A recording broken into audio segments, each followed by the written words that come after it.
Assalamualaikum warahmatullahi wabarakatuh.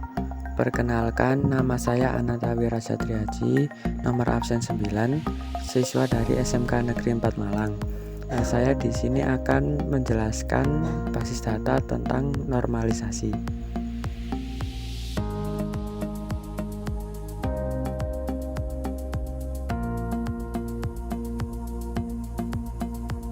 Pengertian normalisasi. Normalisasi adalah proses pengelompokan atribut data yang membentuk entitas sederhana, non-redundan, fleksibel, dan mudah beradaptasi, sehingga dapat dipastikan bahwa database yang dibuat berkualitas baik. Ada juga pengertian normalisasi menurut para ahli. Menurut Jogianto, normalisasi adalah proses untuk mengorganisasikan file untuk menghilangkan grup elemen yang berulang-ulang. Konsep dan teknik normalisasi ini dikenalkan oleh Dr. E.E.F. Codd di papernya pada tahun 1970 dan 1972. Tujuan normalisasi database. Tujuan normalisasi database adalah untuk menghilangkan dan mengurangi redundansi data, dan tujuan yang kedua adalah memastikan dependensi data atau data berada pada tabel yang tepat.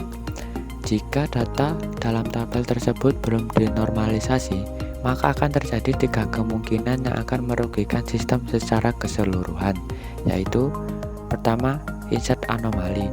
Insert anomali adalah situasi di mana tidak memungkinkan memasukkan beberapa jenis data secara langsung di database.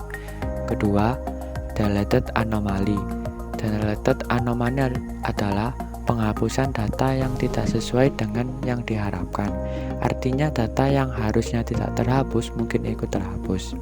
Ketiga, update anomali.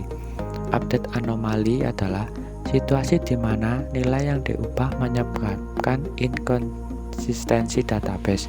Dalam artian data yang diubah tidak sesuai dengan yang diperintahkan atau yang diinginkan. Jenis-jenis normalisasi. Pertama ada first normal form atau 1NF. Bentuk ini merupakan kumpulan data yang akan direkam. Tidak ada keharusan mengikuti suatu form tertentu. Bisa saja data tidak lengkap atau terduplikasi. Kedua ada second normal form atau 2NF. Bentuk normal kedua terpenuhi jika pada sebuah tabel semua atribut yang tidak termasuk dalam key-primer memiliki ketergantungan fungsional atau KF pada key-primer secara utuh. Ketiga, third normal form atau 3NF. Normalisasi database dalam bentuk 3NF bertujuan untuk menghilangkan seluruh atribut atau field yang tidak berhubungan dengan primary key. Dengan demikian, tidak ada ketergantungan transitif pada setiap kandidat key.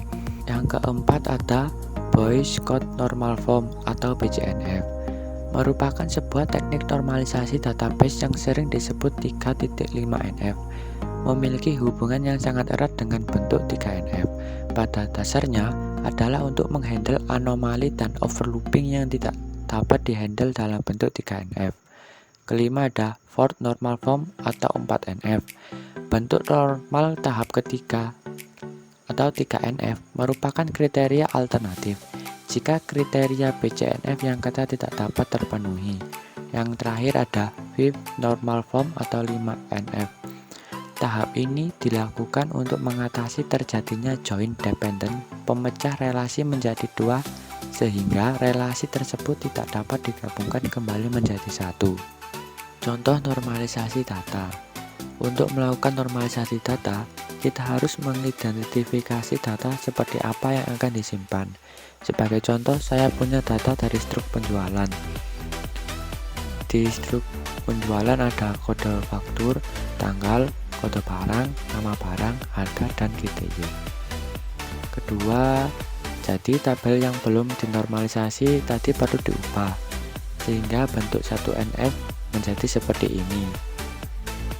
Inti dari normalisasi 1NF adalah tidak boleh ada grouping data atau duplikasi data.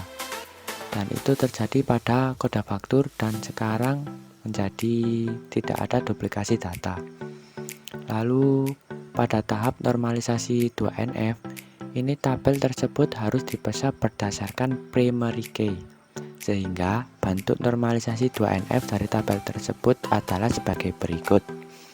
Setelah dinormalisasi 2NF, tabelnya terpecah menjadi dua. Lalu, jika terdapat suatu atribut yang tidak bergantung pada primary key, tapi bergantung pada yang lain, maka atribut-atribut tersebut perlu dipisah ke tabel baru. Contohnya ada pada atribut GTY. Kolom tersebut tidak bergantung langsung pada primary key kode vakur, melainkan bergantung pada kolom kode barang. Jadi, setelah dinormalisasi 3NF akan menghasilkan tabel seperti berikut ini. Sekian penjelasan tentang normalisasi data dari saya. Jika ada salah kata, saya mohon maaf. Dan jika ada pertanyaan, silakan ditanyakan melalui kolom komentar. Jangan lupa untuk selalu melaksanakan 3M, mencuci tangan, menjaga jarak, dan selalu memakai masker. Wassalamualaikum warahmatullahi wabarakatuh.